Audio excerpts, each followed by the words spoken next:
Muy buenos días a todas y a todos.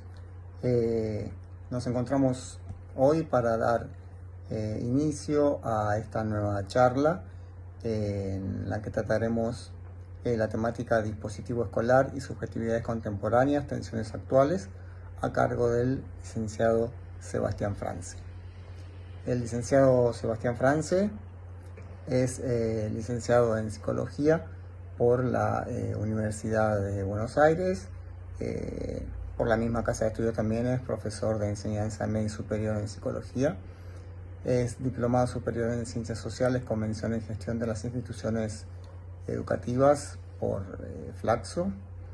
Entre sus antecedentes profesionales podemos citar algunos de ellos. Es profesor en el Instituto Superior de Formación Docente número 34 de 3 de febrero y número 113 del Distrito de San Martín, provincia de Buenos Aires, en materias del campo, digamos, de la psicología.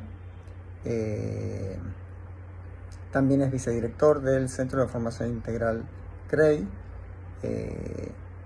Se ha desempeñado como asistente educacional en la Escuela Especial CREI también, y como psicólogo del equipo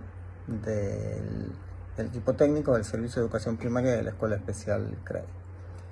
Entre sus publicaciones podemos citar Intersección entre salud mental y educación, efectos sobre la subjetividad, Revista Argentina de Psicología número 55, de la Asociación de Psicólogos y Psicólogas de Buenos Aires,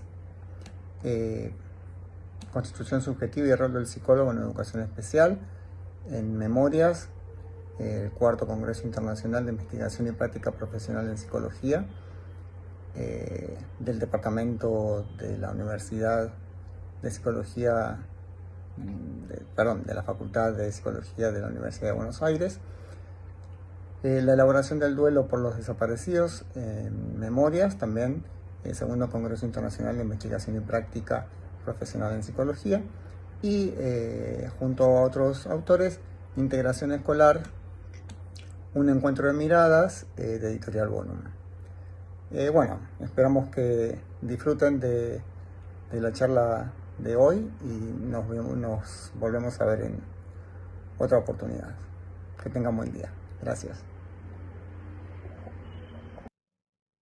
En principio quiero agradecer al equipo organizador de estas jornadas educativas por la invitación a participar de estos espacios de trabajo tan interesantes y tan enriquecedores en función de los distintos temas que se van abordando.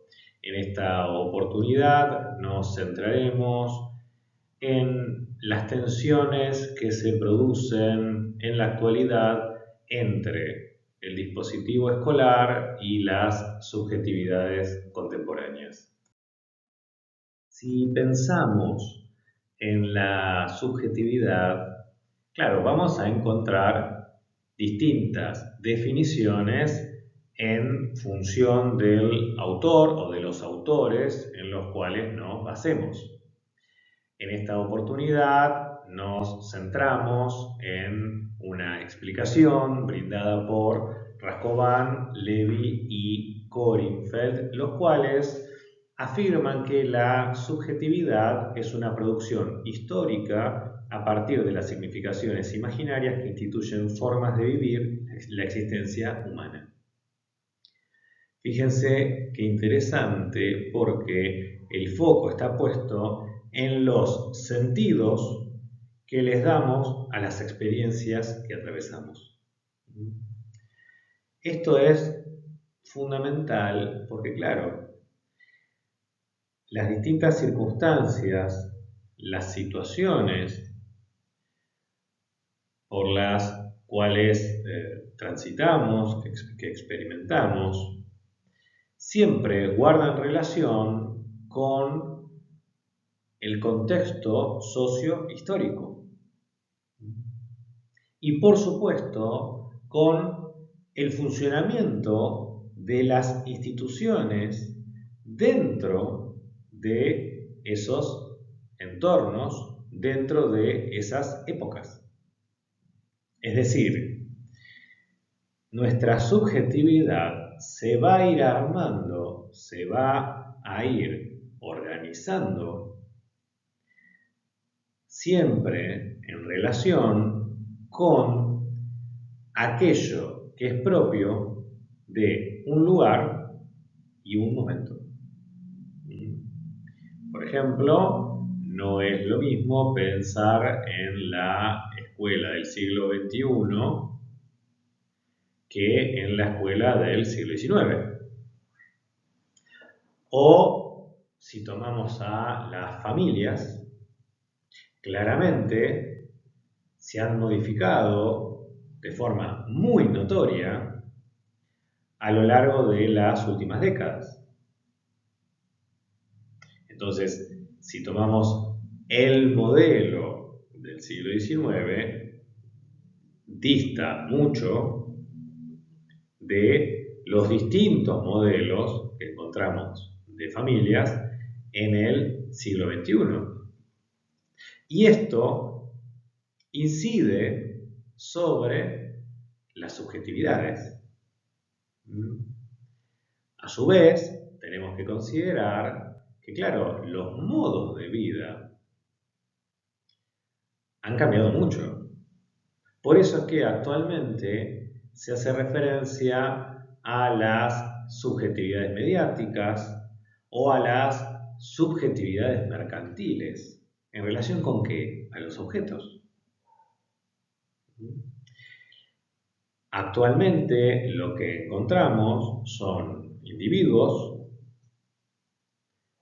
que buscan la satisfacción, y en este caso sería la satisfacción plena, bajo ese ideal posmoderno de felicidad, en el consumo, ¿no? En el consumo de diversos objetos. Por supuesto, una felicidad ficticia.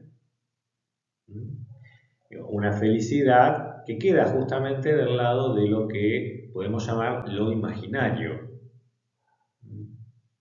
Y esto es importante porque, claro, la subjetividad guarda relación con las diversas significaciones imaginarias que se van construyendo, pero también con lo que podemos llamar las marcas simbólicas, los significantes que operan en cada uno. ¿Y qué hacemos con ese orden simbólico? ¿Cómo se construye? Y cómo también se va modificando a lo largo de la vida, en función de las distintas operaciones que vaya realizando el sujeto. Y por ejemplo, al llevar adelante una operación crítica, ¿no? En relación a mi perspectiva específica, ¿no? En relación a mi subjetividad. Por ejemplo, cuando puedo cuestionarme mi concepción, mi visión de ciertos temas, de ciertos problemas, de ciertas situaciones. Lo cual es muy difícil porque es algo que el contexto actual no promueve, más bien todo lo contrario. Porque bajo una lógica que en realidad es absolutamente individualista, ¿qué se hace? Lo que se oculta es que se está pretendiendo homogeneizar en aquello que es conveniente. ¿Para quién sería conveniente? Para lo que podríamos llamar el mercado. Es decir, cada uno centrado en su propia satisfacción, pero consumiendo lo mismo. Esto es algo muy interesante de la época actual porque son contradicciones que hacen a estos modos de vida. Por otra parte, y en relación con estas cuestiones, tenemos que preguntarnos ¿qué es un dispositivo? Para comenzar. Y por supuesto, para abordar lo que es un dispositivo, hay que considerar a Foucault. Ahora, en Foucault es muy difícil encontrar una definición específica, por esto que Agamben, hace ya unos años, bueno, pudo tomar 3 puntos, pudo formular eh, 3 aspectos, ¿no? El primero tiene que ver con la idea de dispositivo como un conjunto heterogéneo que incluye discursos, instituciones, edificios, leyes, ¿sí? Medidas policíacas, ¿sí? Proposiciones filosóficas. Y la red que se tiende entre estos elementos y muchos otros que podemos considerar. El segundo punto hace a la función. ¿Por qué? Porque cualquier dispositivo se crea persiguiendo algo, tiene una función que es estratégica y que es concreta. ¿En base a qué? Al poder. Si se construye un dispositivo es para responder a ciertas necesidades que se tienen desde un lugar de poder, ¿no? Y por esto es que el dispositivo es el resultado de las relaciones entre el poder y el saber. Si tomamos a Foucault, por supuesto, Foucault hace un análisis muy profundo de estas cuestiones y lo que termina demostrando es que se puede poseer un saber que sea válido y no tener el poder para transmitirlo o para que alcance cierta circulación.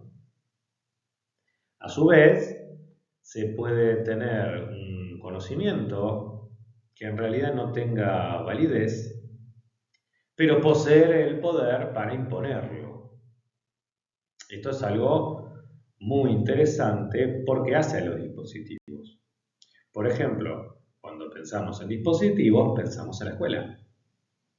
La escuela está atravesada por ciertos discursos. Los discursos operan constantemente, ¿no? Por ejemplo, cuando hacemos referencia a la sexualidad. ¿Por qué? Porque por un lado puede aparecer el discurso médico, por otro lado puede aparecer el discurso psicológico, por otra parte puede aparecer el discurso pedagógico y uno puede ir viendo cómo se entrelazan, cómo se relacionan. A su vez podemos considerar otros discursos, como puede ser el discurso religioso. De hecho, Foucault se centró en, bueno, analizó muchas cuestiones, ¿no? Pero hizo hincapié en la sexualidad humana, ¿no? Y, bueno, en lo que ha sucedido a lo largo del tiempo con las religiones y la sexualidad, ¿no? ¿Por qué una religión se involucraría con estas cuestiones? ¿No? Bueno, claramente por el poder que tiene sobre los distintos individuos, sean fieles o no. Entonces, los dispositivos tienen un sentido, tienen un para qué. Y entre esos dispositivos, por supuesto, está la escuela. De hecho, el sistema educativo, los sistemas educativos se crean en el siglo XIX persiguiendo ciertos fines. Al considerar qué es la escuela, podemos tomar una definición ya clásica, porque tiene unos cuantos años, pero sigue conservando su vigencia, de Terigi y Vaquero, los cuales afirman que hay que desnaturalizar la mirada en relación tanto al dispositivo escolar como a la infancia. ¿Para qué? Para reinstalar el carácter histórico y culturalmente determinado del proyecto, tanto político como social, que se buscó imponer sobre las infancias, al escolarizarlas de forma obligatoria y masiva. ¿Con qué fin? Buscando generar ciertos aprendizajes, ¿no? El proceso de escolarización tuvo que ver con esto.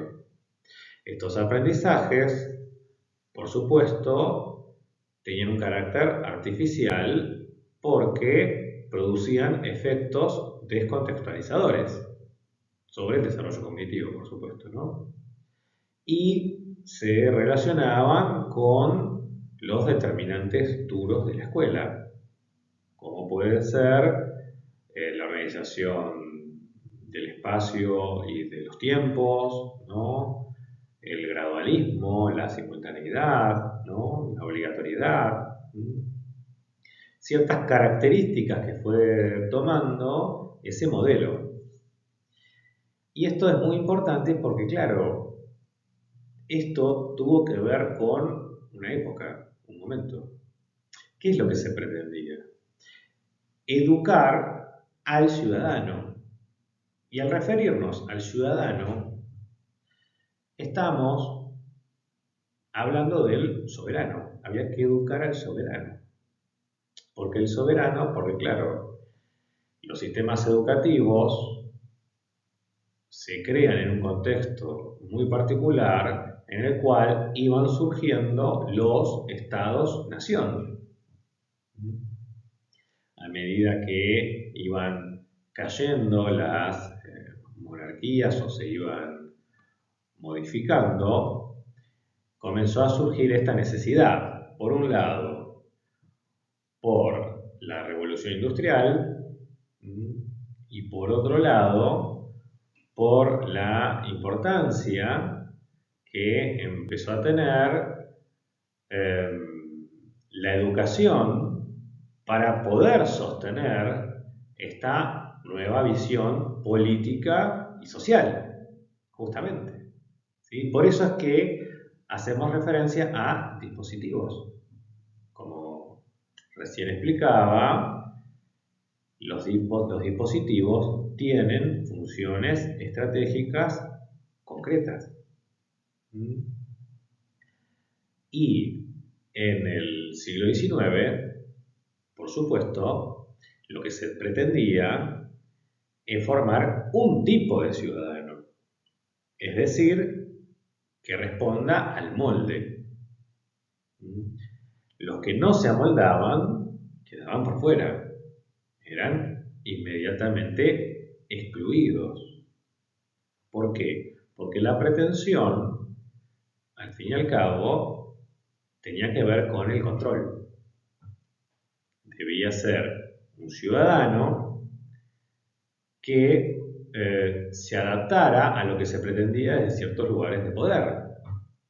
De hecho, la concepción del niño era como un niño heterónomo, absolutamente dependiente del otro. Y acá es donde podemos preguntarnos acerca de la concepción actual. ¿Se piensa en el niño actualmente como un ser heterónomo? Bueno, claramente no. Entonces, claro, los dispositivos se crean con ciertos fines, pero después empiezan a cambiar. Entonces, cuando consideramos la contemporaneidad, bueno, tenemos que analizar cuáles son las coordenadas actuales y qué sucede con esos dispositivos en la actualidad.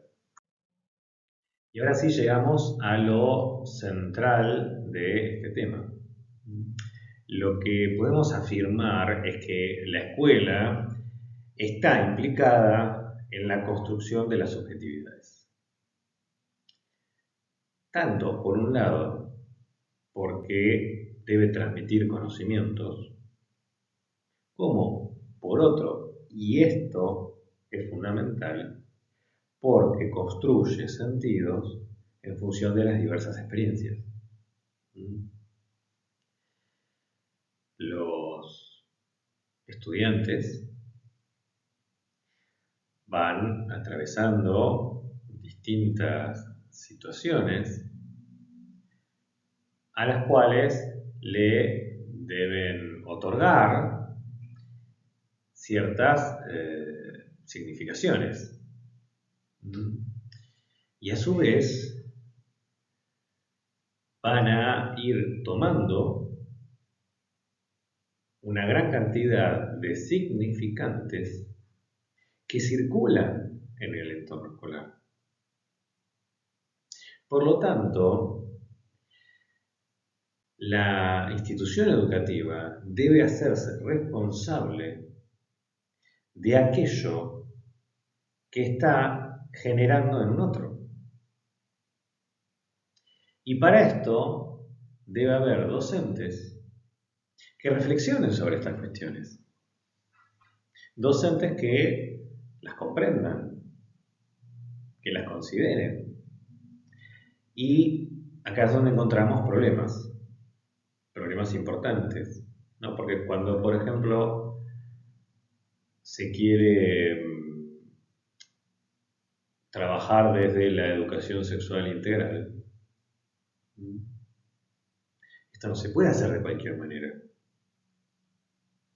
Hay que saber hacerlo en cuanto, por ejemplo, a los contenidos, ¿no? Para lo cual existen los lineamientos curriculares. Hay que considerar actividades, estrategias específicas, pero también debo tener una comprensión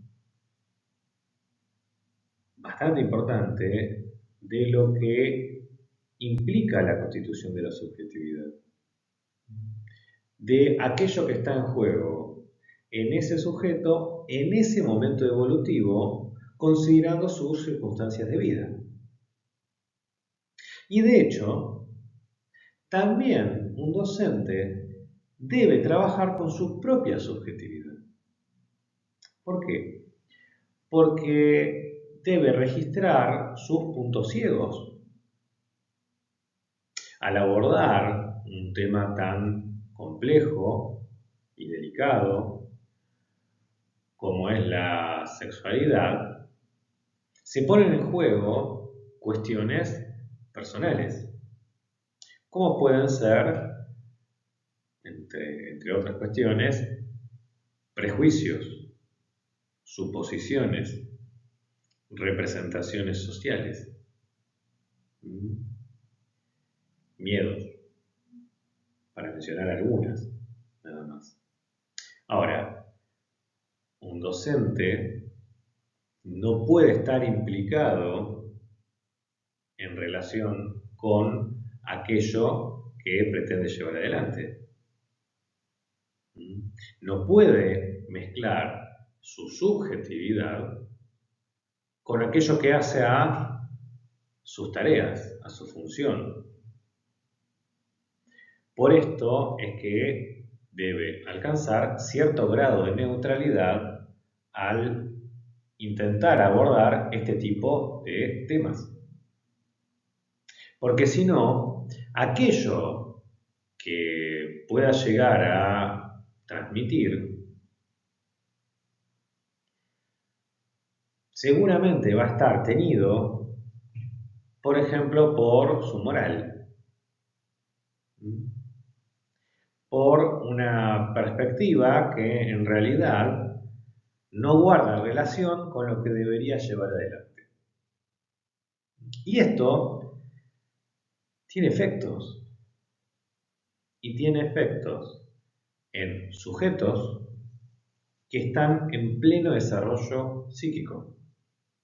y por lo tanto en una situación de dependencia del otro.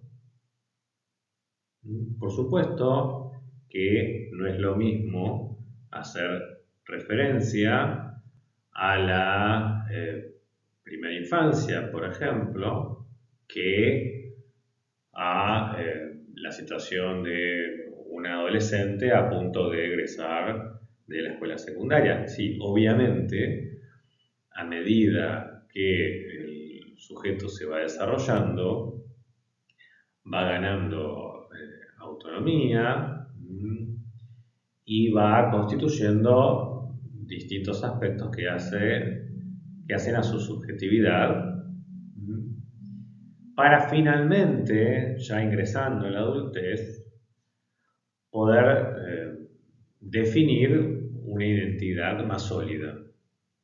Esto, por supuesto, que se da así, pero lo que no se puede negar es que un docente en cualquier nivel educativo tiene una responsabilidad en relación con el otro.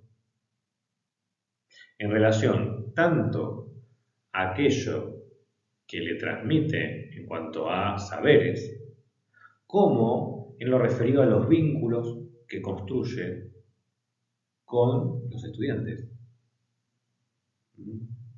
a las distintas modalidades vinculares, a las situaciones que genera dentro del entorno escolar, a las intervenciones que realiza, tanto con los alumnos como con sus contextos, ¿sí? Por ejemplo, sus familiares, quienes forman parte de su contexto familiar. Y esto no es algo menor, todo lo contrario. Es muy importante porque hace al sentido que le da un docente a su trabajo, a aquello que debe llevar adelante.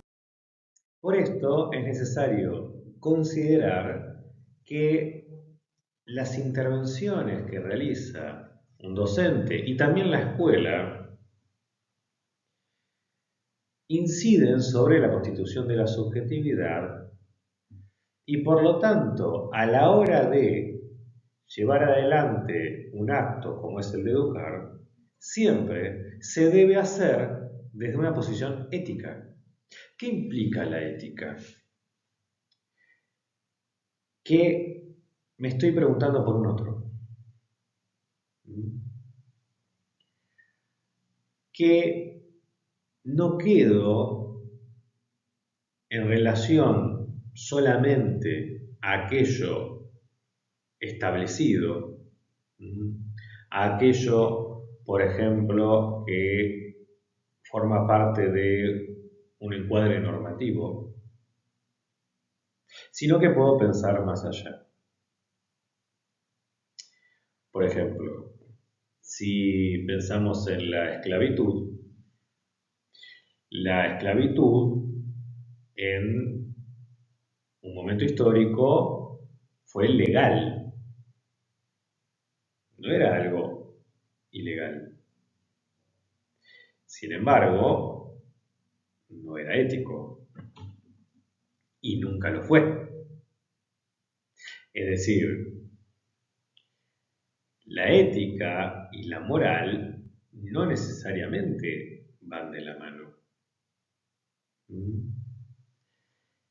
Y si bien siempre debemos respetar las normas, porque nos permiten convivir con otros, porque regulan el funcionamiento social, debo saber hacer un uso de las normas.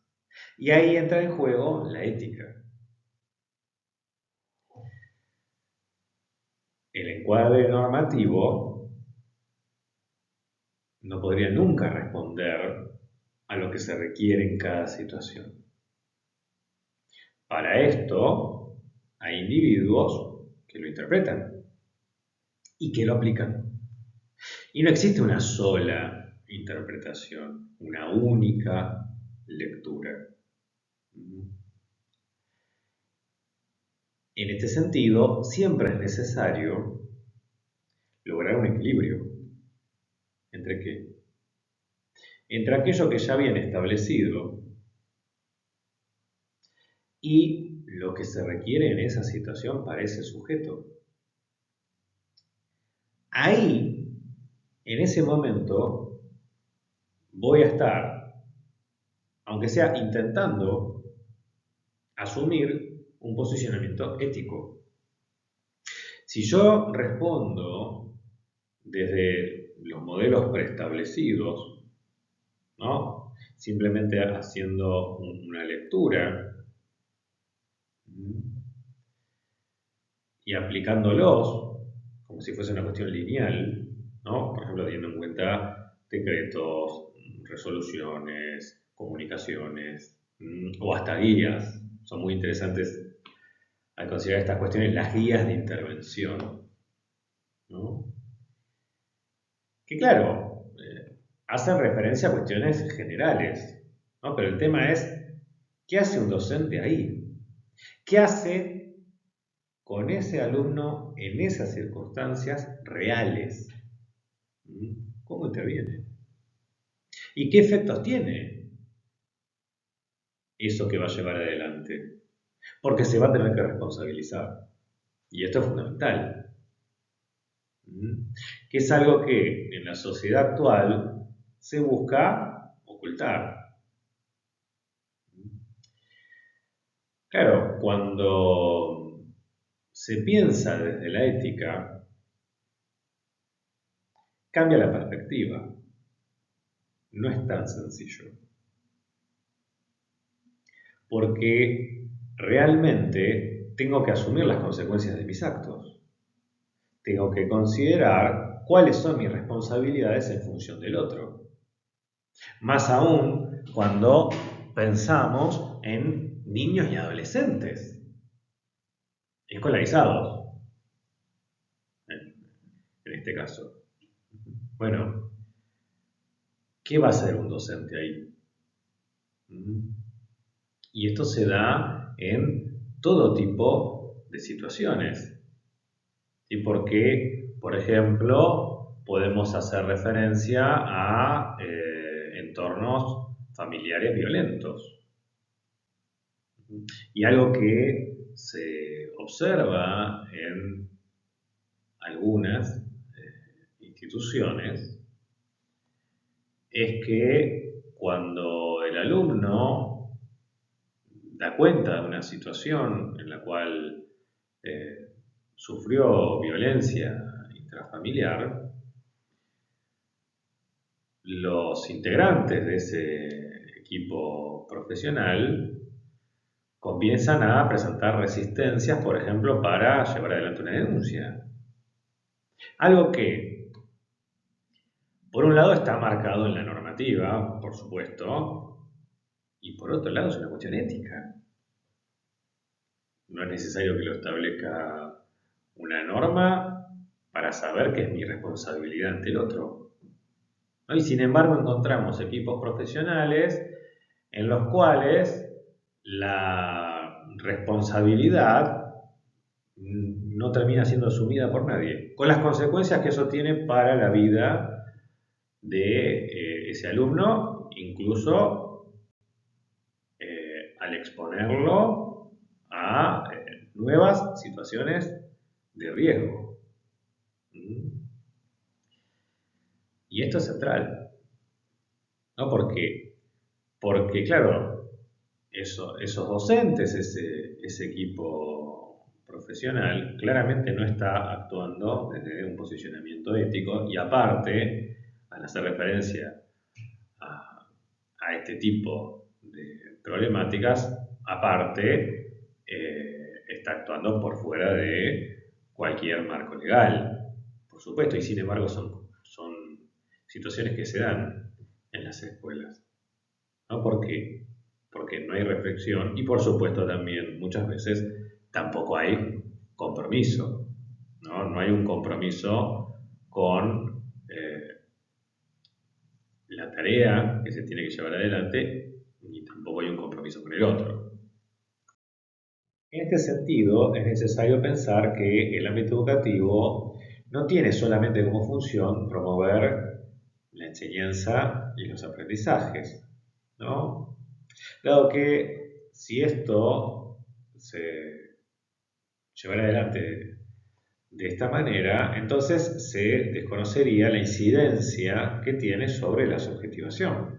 ¿Mm? Por eso es que se debe esperar de las escuelas, por un lado, que alojen a sus educandos, podríamos decir que los sostengan, que los también cuiden en cierto sentido, y al mismo tiempo que introduzcan cierta legalidad que los prepare para la vida en sociedad. Y esto es fundamental. Porque es el punto que en la sociedad posmoderna se quiere negar. Porque eso implica hacerse cargo de esos alumnos. Pensar en qué? En que la autorregulación no viene dada. Y para poder convivir, tengo que lograr cierto grado de regulación. ¿Y esto a partir de qué? De un orden. Pero el orden primero es externo. Luego el sujeto lo podrá internalizar, se lo podrá apropiar. Pero en un principio tiene que haber otros que establezcan un marco de referencia. Sin ese marco de referencia, entonces no es posible la propia regulación. Y ese marco de referencia viene al lado de las normas, de las reglas, de aquello que está establecido y que tiene un peso. Las palabras deberían tener cierto peso. ¿Por qué? Porque median, generan una distancia entre los sujetos y entre los cuerpos, ordenando las situaciones sociales. Y esto es central. Por eso es que actualmente estamos encontrando tantos problemas en la escuela para que los estudiantes puedan responder a cuestiones básicas, ¿no? Que puedan comprender, por ejemplo, que un docente dentro de un aula es una autoridad. Digo, que una autoridad no es solamente el directivo de la escuela, que un docente en sí mismo es una autoridad, ¿no? Pero claro, en una sociedad que lo que hace es permanentemente desdibujar los lugares, ¿no? Digo, y que pretende que los vínculos tiendan a ser simétricos, entonces, ¿qué es lo que va a construir un estudiante? ¿Cuál va a ser su visión? Si en todas las situaciones lo que reina es la indiferenciación. Si esto es lo que se termina generando, no solamente en la escuela, sino a nivel social. ¿No? Claro, ¿cuál va a ser su posicionamiento? ¿Cuál va a ser su lectura de las situaciones? ¿Qué puede esperar de, de su contexto? Cuando lo que se le marca en su contexto es que se debe imponer, ¿no? Y de hecho, hasta los mismos adultos aparecen en la escuela con estas intenciones y hasta generando situaciones violentas. Digo, fíjense que, claro, acá encontramos un problema. Es decir, el mismo contexto, por ejemplo, familiar, que tendría que transmitir ciertos modos de relacionarse con otros, que tendría que dar cuenta de lo que está permitido y lo que está prohibido, de lo que está bien y de lo que está mal, es el que no lo hace, y no solamente eso, sino que los adultos son los primeros que se presentan en la escuela llevando adelante, por ejemplo, actos violentos. Entonces, acá nos encontramos con problemas, y problemas que son propios de esta época. Si pensamos en la modernidad como etapa histórica, nos encontramos en otras coordenadas, muy distintas. Otra cosmovisión, otra concepción de los sujetos. De hecho, desde la perspectiva moderna, aquello que se debe lograr tiene que ver con lo inmutable, lo permanente, lo estático. Es decir, el objetivo es alcanzar cierto orden social basado en qué? En la idea de normalizar, clasificando a los individuos para diferenciarlos,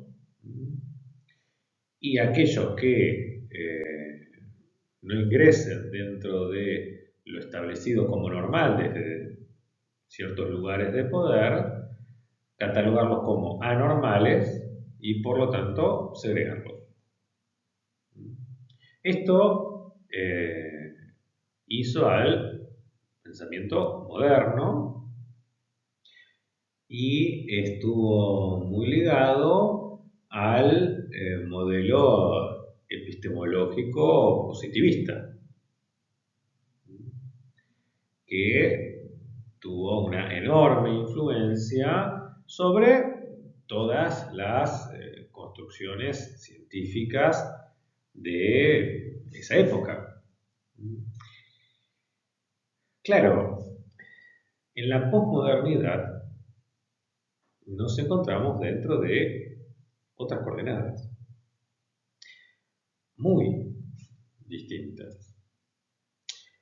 Porque ahora lo que prima es el movimiento, lo, lo que cambia, lo fluido.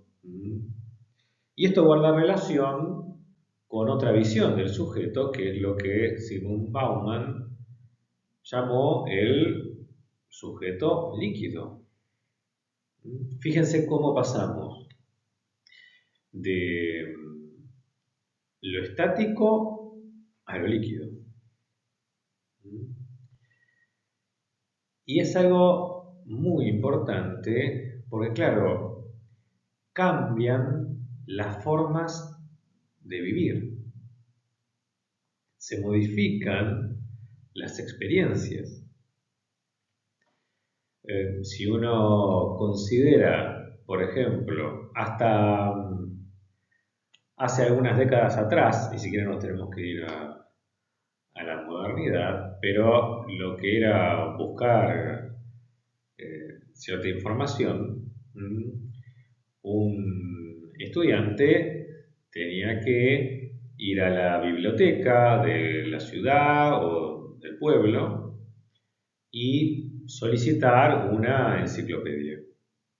Esto implicaba un esfuerzo que se tenía que movilizar, se tenía que encontrar con otros también, como el bibliotecario, que tenía que estar en otros espacios. Ahora, si lo trasladamos a este momento histórico, claro, ahora ¿qué hace un estudiante para buscar información? Si cuenta con un teléfono celular, no requiere más que eso. ¿Sí? Lo único que tiene que hacer es eh, dar cuenta de lo que necesita dentro de un buscador, y el mismo buscador va a llevar adelante la tarea necesaria para facilitar aquello que se quiere encontrar. ¿No? Fíjense que, claro, son modos de vida totalmente distintos. Relaciones con el conocimiento que se diferencian muchísimo. Y esto es interesante porque hace a la velocidad y a ciertas concepciones que se van creando en relación con esto. ¿Sí? ¿Por qué? Porque desde esta visión, claro, estudiar debería ser algo sencillo. No debería implicar un esfuerzo. Todo tiene que ser rápido y se tiene que acceder con mucha facilidad. Cuando uno piensa en lo que implica construir verdaderamente un conocimiento, claro, entonces ahí entramos en el problema. Porque lo que es trabajar en la escuela no guarda relación con otras experiencias de la vida. Por ejemplo, con lo que es el uso de las redes sociales, que tienen que ser entretenidas, y para entretener, eh, claro, no pueden implicar un gran esfuerzo a la persona. Si las redes sociales para funcionar lo obligaran al individuo a permanecer mucho tiempo prestando atención, entonces no tendrían los efectos que tienen, ¿no? Y no responderían a la lógica del mercado. Entonces, acá encontramos otro problema, que es que muchos docentes terminan creyendo que eh, las redes sociales, ¿sí? Son una competencia. Y esta es la cuestión, claro, no, las redes sociales no son una competencia. Porque el docente no está para entretener. No es la función del docente entretener a los estudiantes, aunque lamentablemente muchos crean eso. Y no solamente los estudiantes, muchos familiares creen lo mismo.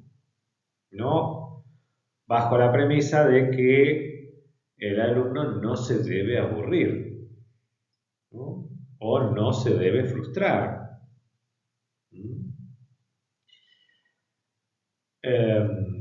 Y esto es importantísimo, porque claro, no se trata de sostener la escuela tradicional propia de la modernidad,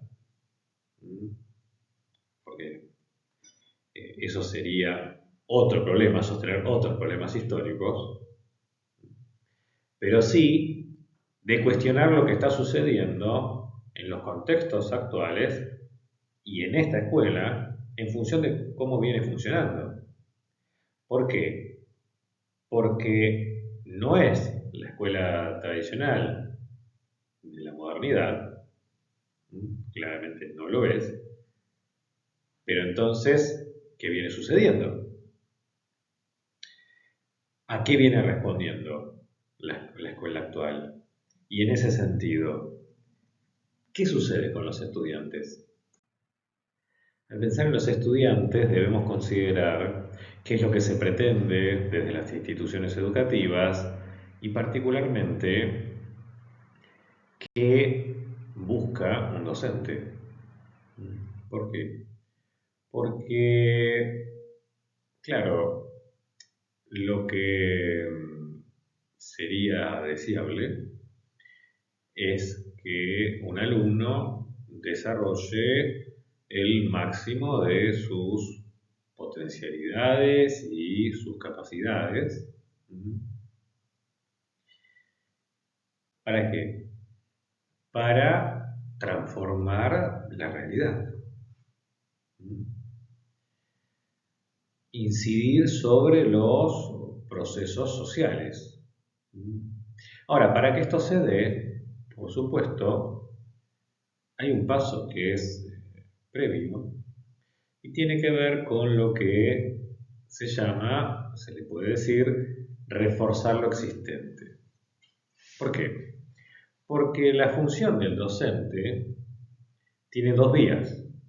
Por un lado tiene que ver con la transmisión y por el otro lado tiene que ver con la posibilidad de propiciar cierta transformación.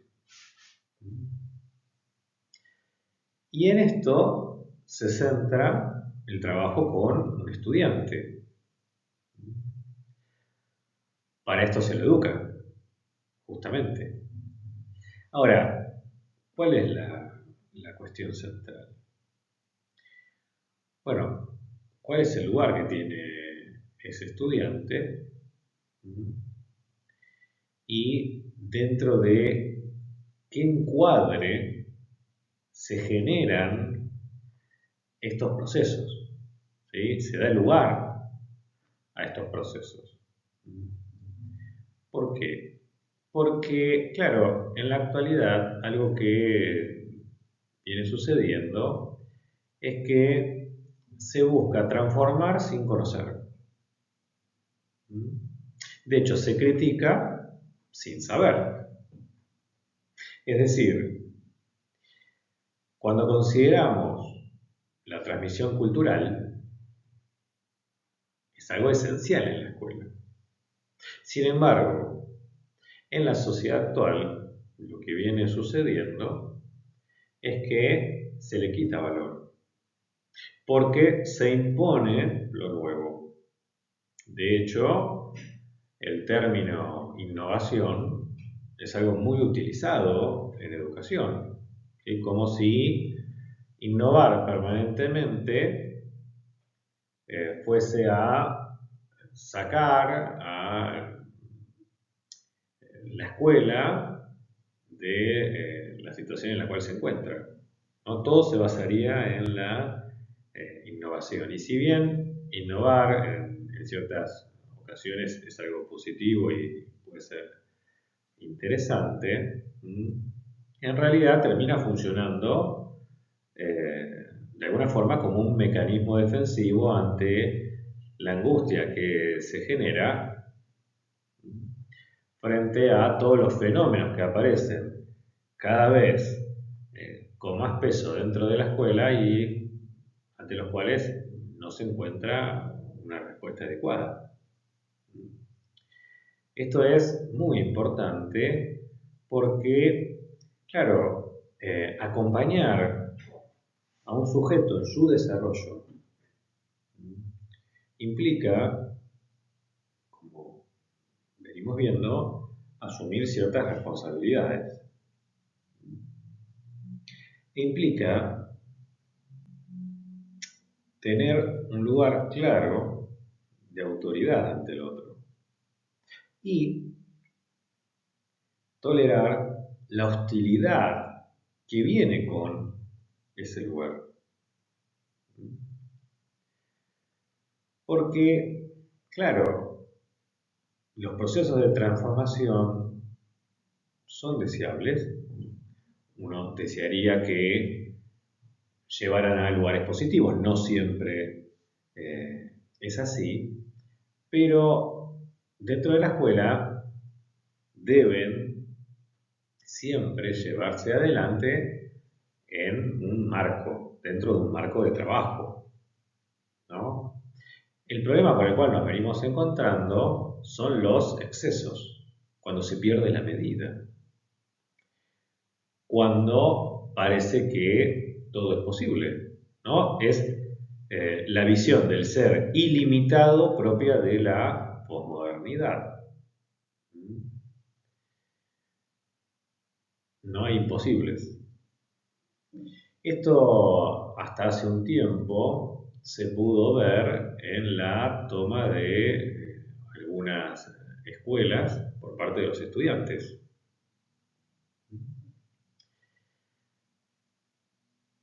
Si bien uno puede considerar que hay reclamos muchas veces que son válidos, otros no, y terminan hasta siendo absurdos, las formas hay que tenerlas en cuenta. Cuando un adolescente toma una escuela, bueno, tienen que surgir muchas preguntas. ¿Quién es responsable? ¿El adolescente? ¿Los adultos de su entorno familiar? ¿Los docentes? ¿Los directivos? ¿Las autoridades educativas en sus distintos niveles? ¿No? ¿Qué está interpretando un adolescente de esa situación? Digo, que cada vez que no consiga aquello que espera puede buscar imponerse de otras formas. Digo, que cada vez eh, invadan más al otro, ¿no? Hasta el punto de, por ejemplo, dejarlos sin clase, ¿no? A los propios compañeros. Esto no es algo menor, bajo ningún punto de vista. ¿Por qué? Porque los excesos son esperables en los adolescentes por la etapa de la vida en la cual se encuentran. El problema está al lado de los adultos, aquello que terminan habilitando los mismos adultos, al no responsabilizarse por ese otro. Y al suponer un manejo que en realidad no existe, ¿sí? O capacidades que no son tales. Y esto es importante porque, claro, si pensamos, por ejemplo, en un reclamo, en una escuela en el cual los estudiantes deciden hacer una sentada en el patio de la escuela y no ingresar a las aulas. Es una situación interesante, porque también se está reclamando, también se está transgrediendo, porque no se cumple, por ejemplo, con normas institucionales o rutinas. Pero hay un marco de contención, hay un marco de cuidado, hay docentes a cargo de la situación. Otra cosa muy distinta son alumnos tomando una escuela,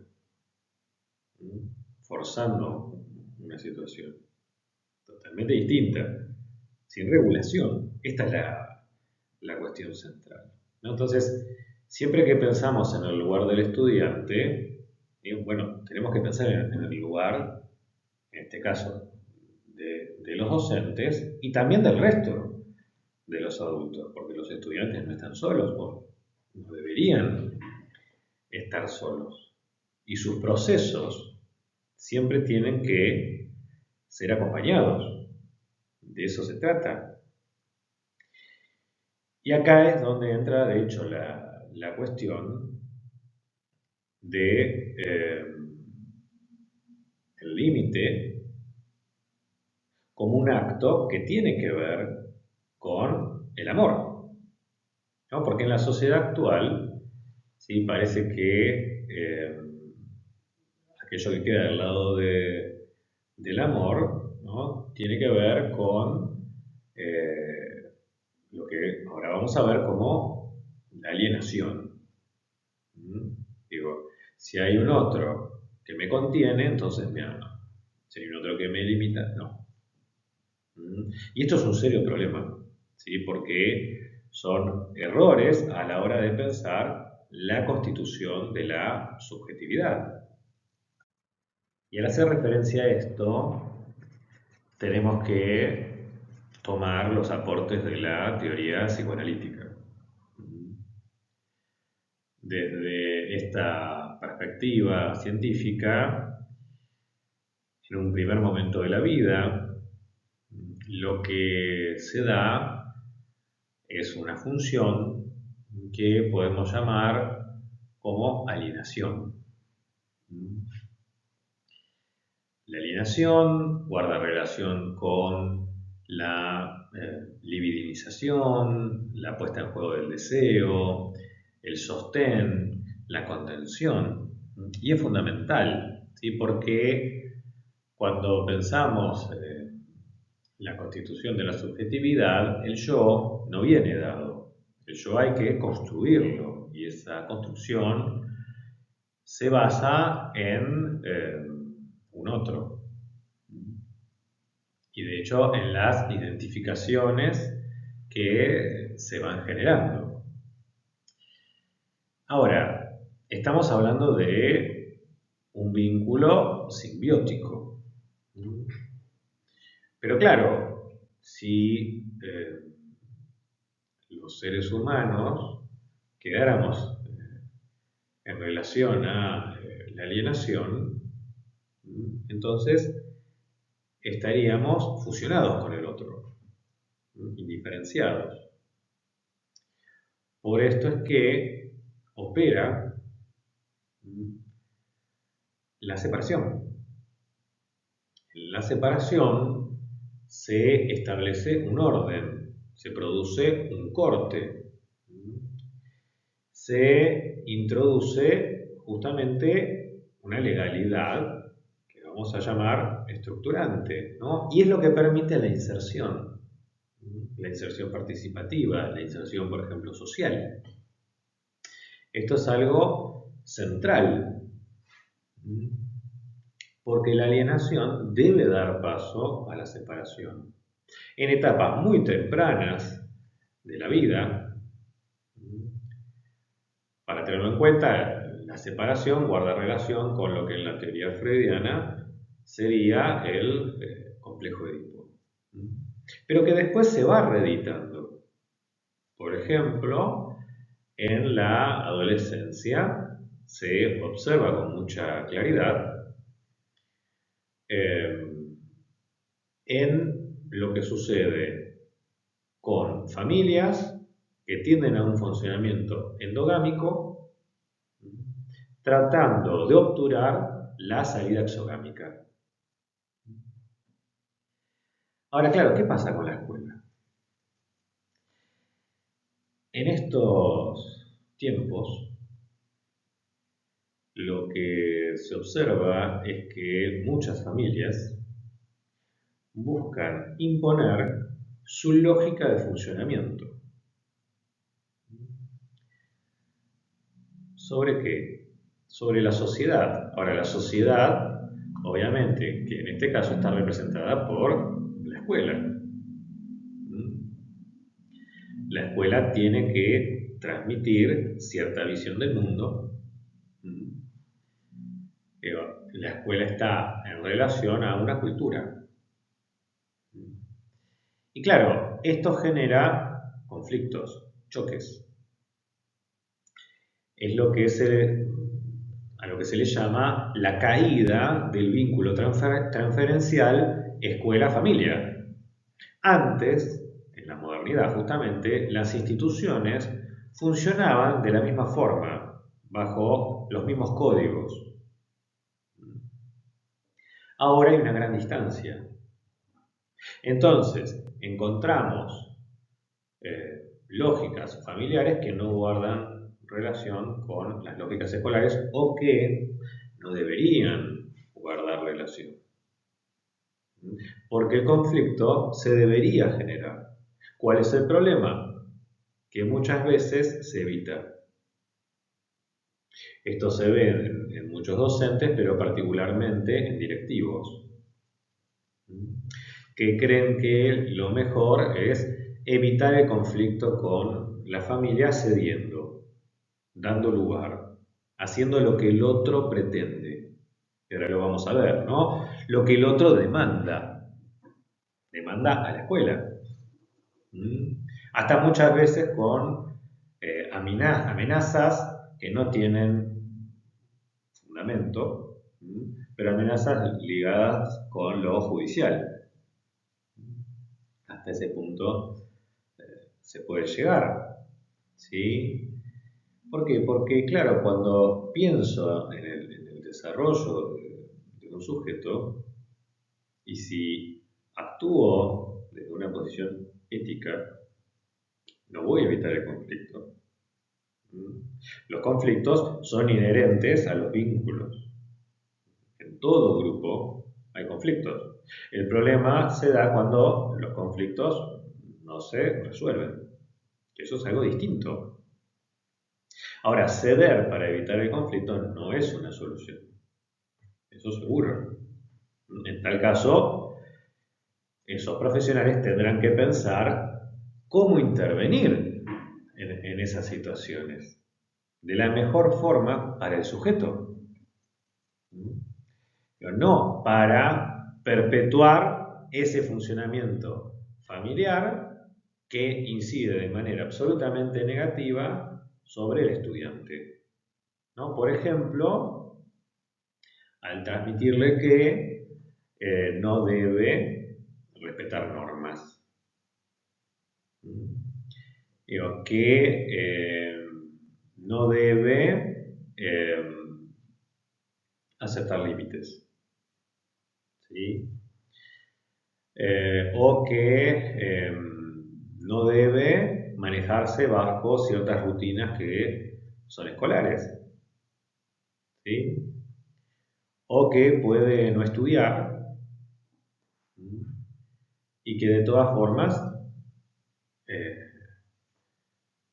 no va a tener consecuencias, ¿no? Entonces no requiere estudiar, entonces no tiene que respetar a la autoridad, entonces por ejemplo no se tiene que frustrar, no tiene que tolerar la frustración, que esto es algo importantísimo, ¿no? Porque la frustración forma parte de procesos que se dan a lo largo de la vida y lo que el sujeto hace es tolerarla.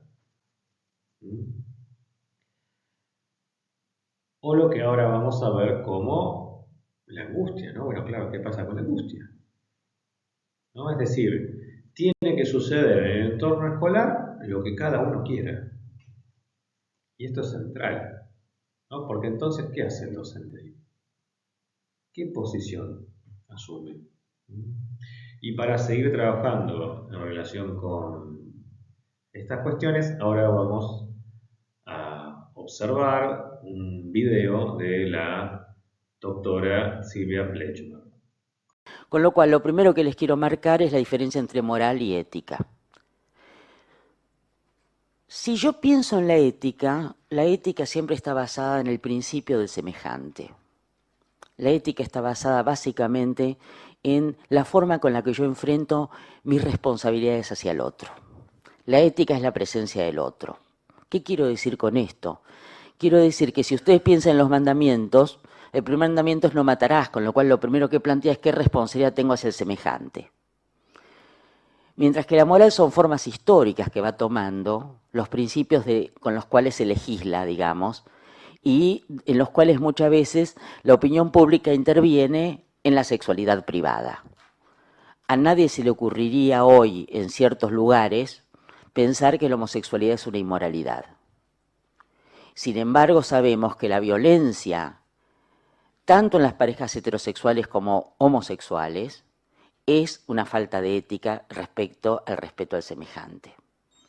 Con lo cual, lo que yo quiero volver a poner en el centro es la problemática de la ética. Y acá se abre otro problema, que es la relación entre ley, derecho y autoridad. Porque muchas veces los maestros se plantean, o los gabinetes se plantean, ¿qué pasa con el respeto a la autoridad? ¿Qué va a pasar con el respeto a la autoridad en un país donde la autoridad durante tantos años estuvo al servicio de la corrupción y estuvo al servicio del asesinato? Quiero decir, donde durante años se desconstruyó la confianza básica en que quienes tienen la simetría responsable de hacerse cargo de los más débiles, en realidad los descuidaron, hicieron su fruto y hasta los aniquilaron. Este es el problema de la autoridad. La autoridad no se puede ejercer sin derecho moral a su ejercicio.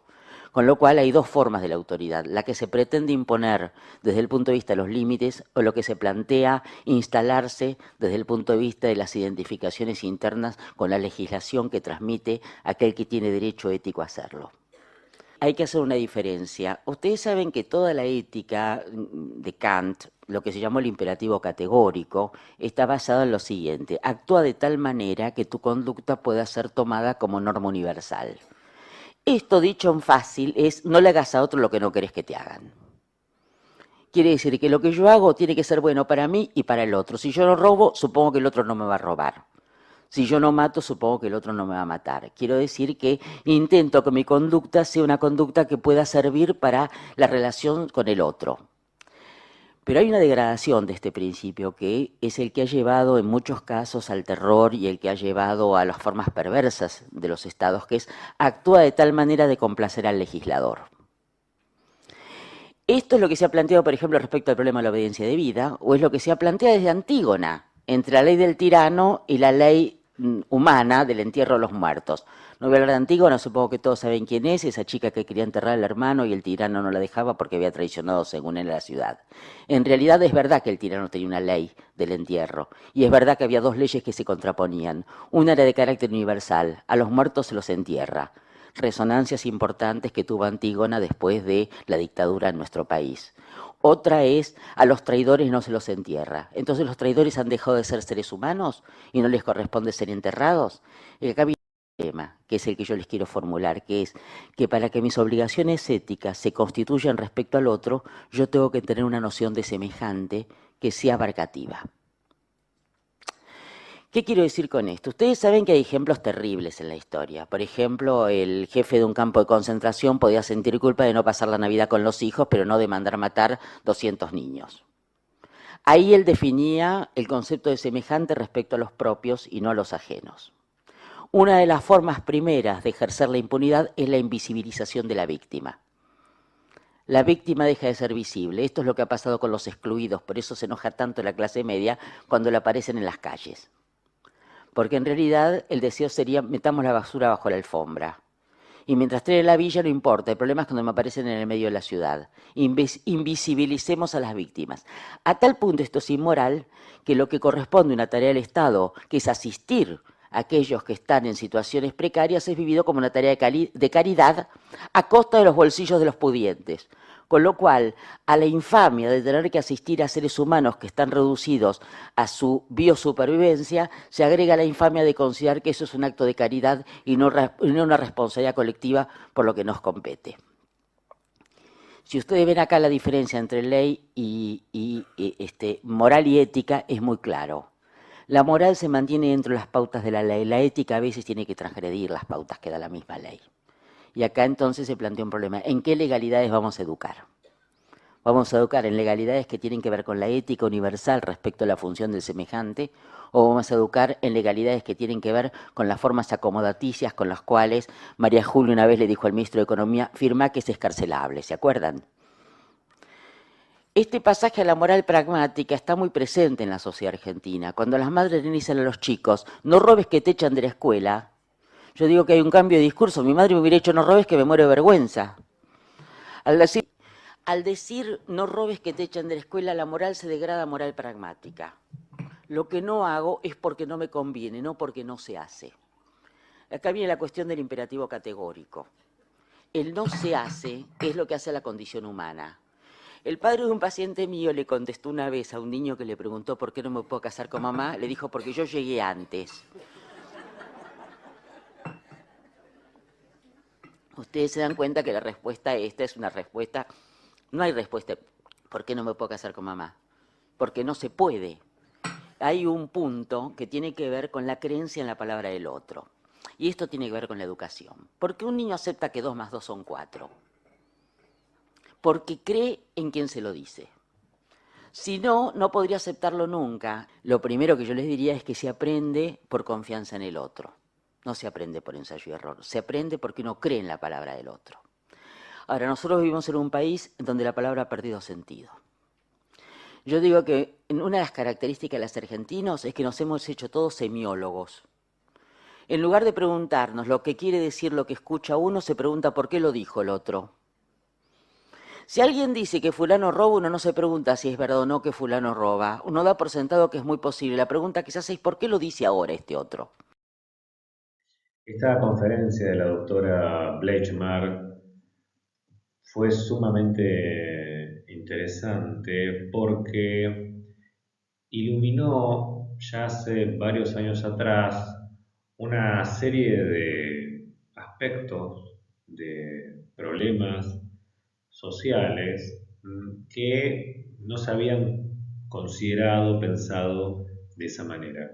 Por lo tanto, tiene absoluta vigencia y eso es interesante. Y también preocupante porque quiere decir que esto ya se viene generando hace varios años sin modificaciones. Y es más, hasta podríamos decir que se viene profundizando. En este sentido, tenemos que considerar que el contexto sociocultural brinda ciertos significantes al sujeto creando un orden simbólico, ¿no? Y las subjetividades contemporáneas se van a constituir a partir de distintas tramas intersubjetivas, ¿no? Y por esto es que tenemos que preguntarnos, bueno, tres preguntas podemos formular. Por un lado, ¿qué ocurre con la ley simbólica en la actualidad? Por otro, ¿debe responder la escuela a las nuevas demandas sociales? Finalmente, ¿es posible pensar en la construcción de un sujeto ético en estos entornos? Es muy importante pensar en lo que debe la escuela, ¿no? En el deber.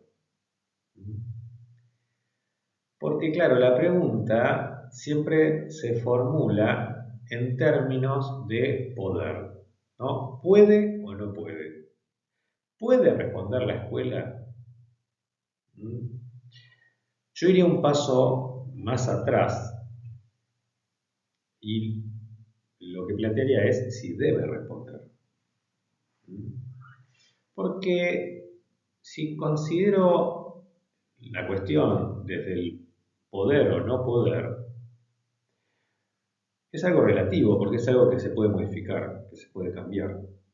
Se pueden cambiar las rutinas, se pueden cambiar las estrategias, los horarios, los agrupamientos, los edificios.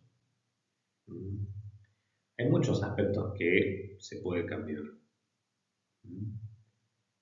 Sin lugar a dudas, para esto se requiere cierta decisión, por ejemplo, a nivel político, pero es posible hacerlo. Ahora, la cuestión es, ¿debe? ¿No? Porque si tenemos en cuenta la enorme cantidad de demandas sociales que llegan a la escuela, lo primero que nos tenemos que preguntar es qué debemos y qué no debemos. Porque no se responde a cualquier demanda. Si no entramos en la lógica del mercado, en la lógica posmoderna de la satisfacción. Satisfacer la demanda, justamente. Y eso no es algo propiamente escolar, no se trata de eso. Sin lugar a dudas, hay demandas que tienen una lógica y un fundamento. Y son demandas que pueden generar cambios positivos en la escuela. Pero eso no quiere decir que debamos responder a todo. Porque entonces ahí sí quedaríamos atrapados. Entonces, cuál es el lugar de la escuela. ¿Sí? Es más, algo muy interesante es que la escuela viene respondiendo a demandas que le pertenecen a otras instituciones o a otros sectores, para decirlo de otra manera. Pero como esos sectores no terminan haciéndose cargo, estoy hablando por ejemplo del sector salud o el sector justicia, entonces terminan en la escuela. Y pareciera que la escuela tiene que encontrar una respuesta a todo. Por otra parte, debemos preguntarnos por la ley simbólica, ¿no? Por lo que Fleischmann llama la legalidad estructurante, ¿no? ¿Qué ocurre en un contexto en el cual la lectura de las situaciones se ha desvirtuado, los adultos han operado de tal forma de correrse del lugar de autoridad? La institución educativa pareciera que busca no dejar marcas en los estudiantes, ¿sí? Es decir, está en función de lo que se le demanda, pero no deja marcas en el otro, ¿sí? Entonces, claro, ¿qué ocurre con esto? ¿Sí? Con lo que en psicoanálisis se ha dado en llamar la caída del significante del nombre del padre a nivel social. ¿Sí? Bueno, ¿qué hacemos con esta situación? ¿Sí? ¿Cómo podemos manejarnos? ¿Qué hacer? ¿Sí? Y en ese sentido, ¿es posible pensar en un sujeto ético en los términos que lo plantea Fleischmann? En un sujeto que asuma sus responsabilidades en relación al otro. Esto es fundamental. Y para continuar trabajando en relación con esto y tener en cuenta interlocutores, ¿sí? En esta presentación, vamos ahora a observar un video de una entrevista a una psicoanalista, la licenciada María Eugenia Cora. ¿Cómo se podría pensar entonces la subjetividad de los niños en un pasado en contraposición a estos niños de ahora? Bien, en principio hay algo muy claro que es el dispositivo escuela, que lo que generaba era una educación no solo a nivel de lo simbólico y de los contenidos, sino también de los cuerpos. El ejemplo clásico es pensar en los pupitres, en las aulas con paredes que separaban a los niños pequeños de los más grandes, con un tutor o un docente específico para esa edad. Y hoy en día, bueno, eso ya no tiene tanto brillo, tanto peso ni tanta autoridad, ¿sí? Digamos que la escuela como dispositivo de producción de sentido ha perdido su brillo, digamos, ¿sí? No para mí, pero un poco en la generalidad, digamos, ¿sí? Se suscitan situaciones donde los niños y los jóvenes terminan un poco siendo efecto de la cultura de masas, de la imagen, de las pantallas, y no tanto de un adulto que encarne esa función formadora, ¿sí? Entonces los efectos son en ese sentido claros a la hora de lo que recibimos en las consultas, ¿sí? Un cuerpo formado a partir de tener que estar quieto, de tener tiempos para prestar atención, mirar para adelante, estar sentados, no poder comer, ir al baño, bueno, desde el extremo de la educación clásica a, bueno, la fluidez con la que eso sucede hoy en las aulas, por supuesto, y los esfuerzos que hacen los docentes para que eso siga existiendo, a la dimensión de lo que son, por ejemplo, los contenidos que recibimos más allá de las paredes a través de, por ejemplo, Internet, ¿sí? ¿Caen un poco el peso de estas instituciones reguladoras de la niñez como era la escuela, o también podría decirse, no sé, la figura del padre? Exacto, súper atinado eso, sobre todo el padre puntualmente, porque bueno, ya no, las familias no se componen como se componían antes. ¿Y esto qué dificultades trae en las parentalidades de hoy en día? Bueno, interesante el término parentalidad, porque hoy en día es un término que se utiliza bastante dentro del campo del psicoanálisis. En nuestra orientación lacaniana es un neologismo que debemos a Marie-Hélène Bruce para tratar sobre todo las nuevas configuraciones familiares.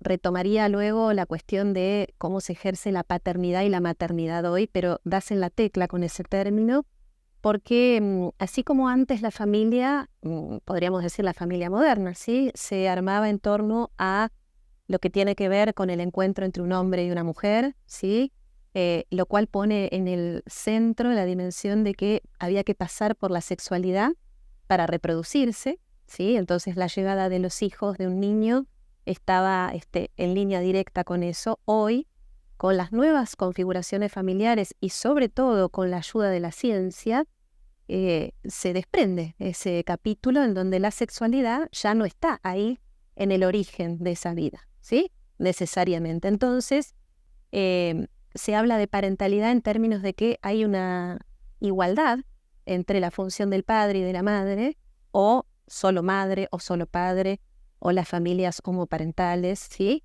Entonces ya no está esa distinción en donde el padre tenía una función de transmitir ciertas regulaciones, ciertas leyes, y la madre otras funciones más ligadas a la crianza, ¿sí? Estoy siendo muy clásica, por supuesto, es para marcar el arco temporal, ¿sí?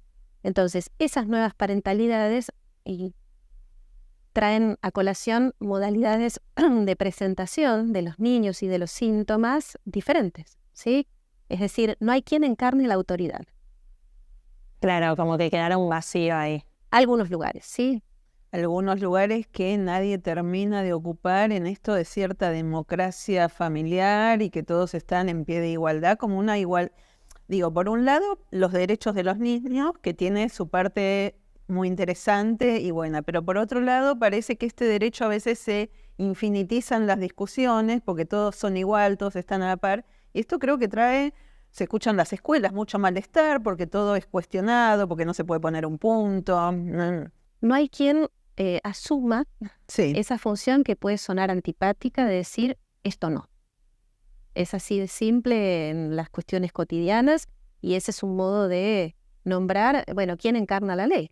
Cuesta poner los límites. Efectivamente. Entonces eso genera, en esto que bien ubicabas, Patricia, un rechazo de las diferencias, porque en el todos iguales se rechaza la diferencia. La diferencia no es desigualdad. Digo, la ley, por suerte, introduce una dimensión de igualdad ante la ley y de derechos, pero no hay que anular las diferencias. Sobre todo es el punto que intenta reintroducir el psicoanálisis cuando trabaja con la singularidad, cada uno en su singularidad, ¿sí? Bueno, que no haya límites genera, entre otras cosas, que no haya deseos tan localizables, porque si no hay una prohibición, una ley, bueno, no podemos cernir un campo del deseo, y eso desorienta. Uno puede orientarse por el deseo porque está más cerca de eso o más lejos, puede sufrir porque no sabe muy bien dónde está el deseo, pero no tener deseo porque por estructura en la composición de la sociedad no hay esa regla, bueno, tiene otra complejidad. Claro, porque en esto que vos decías antes de los niños como consumidores, más allá de los adultos como consumidores, también los niños, en el consumidor hay un todos iguales, vendámosle a más cantidad de gente esto, ¿no? O todos consumen lo mismo. Efectivamente. Y se borra la diferencia, que es lo más rico, lo más singular. Efectivamente, sí, todos lo mismo y a un ritmo en relación a lo temporal, esto que marcaba de lo escolar, marcando tiempos de espera, procesos, puntos de arribo, proyectos. Bueno, ahora es todo ya, ¿sí? En lo instantáneo, además en lo inmediato. Es para todos lo mismo y ya. Entonces eso marca una cierta agitación en los cuerpos de los niños, ¿sí? Claro, porque es como que no se supiera que a veces esperar y hasta aburrirse un poco está bueno, ¿no? Algún vacío. Muy necesario, ¿sí? Muy necesario. El aburrimiento es una punta casi por la que tenemos que pasar necesariamente para poder, bueno, encontrarnos con no sé qué hacer, con el no sé, y no ese objeto que ya está hecho, listo para usar, que viene a taponar un poco esa pregunta de, bueno, ¿qué quiero hacer? ¿Qué me gustaría? ¿Qué existe? voy a chusmear un poco por acá, otro poco por allá, en fin.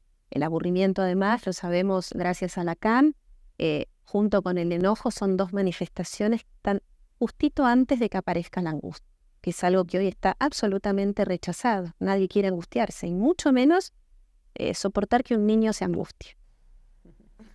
Sin tomar en cuenta que a veces la angustia puede ser de un momento muy fecundo. Sobre todo por eso lo digo, agradezco tu puntuación, porque no se trata de todos angustiados tampoco, por supuesto. Tal vez eso es un poco marketinero decir eso además, pero sí es constitutivo la angustia como para ubicar que logro desprenderme de algo que deja un huequito para que otra cosa pueda surgir.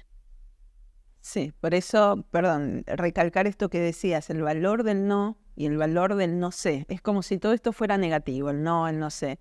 Y el no y el no sé muchas veces son posibilitadores de otras cosas. Absolutamente, el no como borde para habilitar a todo lo que sí. Siempre pienso cómo transmitimos esto, ¿no? Es algo muy simple y es casi como hasta un recuerdo de infancia. El cartelito en prohibido pisar el césped. Es la condición para que yo tenga deseos cada vez más de pisarlo, pero además también es condición para que exista el pasto, el césped, ¿sí? Que no lo pisemos todo el tiempo todos. Entonces hay ahí como una dimensión, bueno, muy clara, que además en la infancia uno transgrede, por suerte. Es muy interesante el análisis que realizan estas psicoanalistas porque fíjense que hacen referencia a la angustia. Término que pareciera que en el sistema educativo no tiene lugar, que hay que evitar, ¿no? Junto al de frustración, ¿no? En la actualidad, a estos términos pareciera que no hay que utilizarlos. Y esto es algo muy importante, porque la constitución de la subjetividad guarda relación con estos fenómenos, con estos procesos, con estas manifestaciones. Para tomar un ejemplo del nivel inicial, un niño le pide a un compañero que le dé los bloques con los cuales estaba jugando. El compañero le da un bloque, el niño le pide otro, el compañero le da un nuevo bloque, el niño le pide otro bloque y en ese momento el compañero le dice que no le va a dar más bloques. Este niño que estaba demandando que se le entregaran los bloques comienza a llorar. La docente se acerca y, claro, acá aparece una cuestión que es central, ¿no? ¿Dejar llorar o consolar? Hay ciertas preguntas que son fundamentales, como en el nivel inicial, cuestionarse sobre el lugar del objeto transicional, ¿no? O acerca de los niños inquietos también. Ahora dentro de una gran variedad de diagnósticos y supuestos trastornos. Y una es esta, ¿no? ¿Cómo intervenir frente al llanto? Frente a la angustia. Esta es la cuestión. Esta docente tomó una decisión, llevó adelante una intervención y le pidió al niño que estaba jugando con sus bloques que él había agarrado que se los entregara al compañero para que dejara de llorar. Es muy llamativo, porque claro, esta intervención termina siendo, dentro de lo que es salud, se le dice así, iatrogénica, ¿no? Algo que esta docente cree que es positivo, en realidad tiene efectos absolutamente negativos. ¿Por qué? Porque se le da lugar a la demanda del niño ¿no? Podríamos decir una demanda voraz. Y esto es interesante porque lo podemos llevar al funcionamiento de las instituciones, ¿no? Cuando se le da lugar a una demanda excesiva, esa demanda no tiene fin. ¿Mm? Y es en esta situación tan pequeña de jardín de infantes es lo que termina sucediendo, ¿no? Digo, el niño lo que termina construyendo, ¿mm?, es la interpretación de que frente al llanto el otro tiene que ceder. ¿Sí? Esto también sucede muchas veces con niños que empiezan a vomitar. Hasta ese punto o más aún pueden llegar. Cuando el otro no accede a aquello que demanda, entonces aparece el vómito como respuesta u otras conductas también, ¿no? Entonces, termina siendo una intervención muy negativa para ambos, para el niño que demandaba y para el niño que había puesto un límite absolutamente adecuado, ¿no? La docente podría haber optado, por ejemplo, por distribuir los bloques de forma equitativa, por intentar que el niño que había agarrado los bloques aceptara que el otro niño jugara con él también, o también por marcarle a ese niño que estaba demandando que no iba a tener los bloques porque ya los había agarrado su compañero, ¿no? Había otras opciones. Sin embargo, optó por aquella que era inadecuada y que aparte la alejaba de una lectura profesional de la situación. Y eso es interesante, ¿no? Bueno, ¿cuál es el posicionamiento, no? Porque obviamente para tener un posicionamiento ético también tengo que tener un posicionamiento profesional como docente. Y eso es fundamental. Y esto se puede ver en todo tipo de situaciones, ¿sí? Porque, claro, acá, ¿qué es lo que sucede? Se ubica a los estudiantes en determinados lugares, ¿no? Terminan ocupando lugares simbólicos. Representan algo. Y esto se puede dar tanto en el nivel primario como en el nivel secundario. Cuando se da lugar, ¿sí?, a conductas que son inadecuadas, ¿sí? Cuando se permiten ciertas manifestaciones que no se corresponden con el espacio, justamente, ¿sí? Y esto, por ejemplo, no tiene consecuencias. Entonces, por eso es que sostener un posicionamiento ético en la contemporaneidad, tanto dentro del sistema educativo como también por fuera, implica intentar intervenir en función de lo que el sujeto requiere en cada etapa evolutiva, sabiendo hacer uso de las normas, de los marcos teóricos y del funcionamiento de cada institución para que alcance el máximo de sus potencialidades. Si pensamos en el uso de los teléfonos celulares en la escuela, es algo muy interesante porque recién nos referimos a la búsqueda de información, que también se podría hacer en una computadora. Pero algo que viene sucediendo en los últimos años es que cada vez está más naturalizado. Como si la persona fuese una con el teléfono celular, ¿no? Es indisociable. Y esto termina teniendo efectos. ¿Por qué? Porque, claro, esto muchas veces termina obturando tanto el proceso de aprendizaje como el proceso de socialización. Porque al fin y al cabo, el individuo está frente a una pantalla. Y de hecho, en la escuela debería ser utilizado como una herramienta. Una cosa es utilizar la tecnología como una herramienta y otra cosa muy distinta es que se imponga a la situación. Y hasta muchos estudiantes interpretan que forma parte de sus derechos, lo cual también es muy interesante porque son construcciones que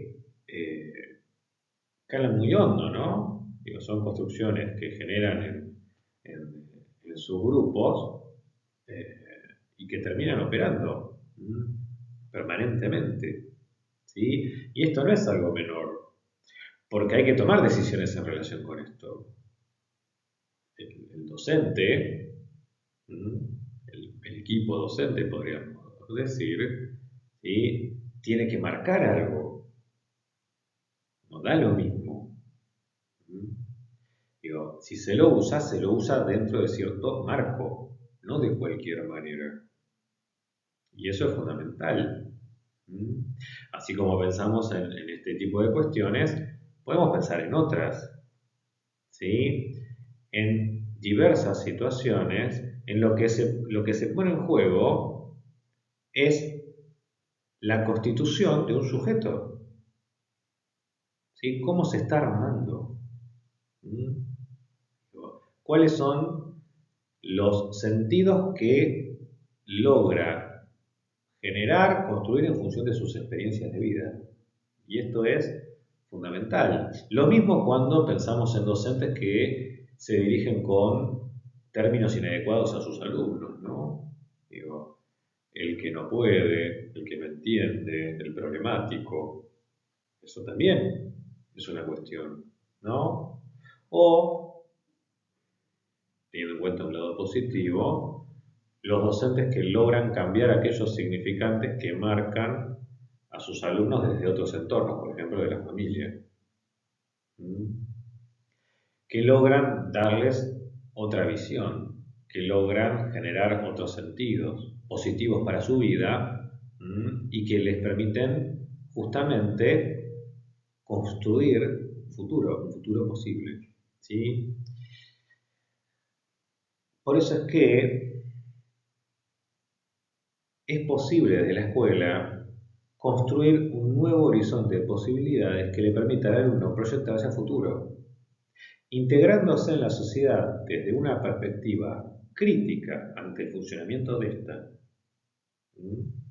buscando generar procesos de cambio, pero también permitiéndole entender que forma parte de un todo dentro del cual debe asumir sus responsabilidades. Hemos llegado hasta acá. Este es un tema central para la práctica de cualquier docente en la actualidad y sumamente interesante para seguir trabajándolo desde esta perspectiva y otras que también podríamos tener en cuenta. Muchas gracias.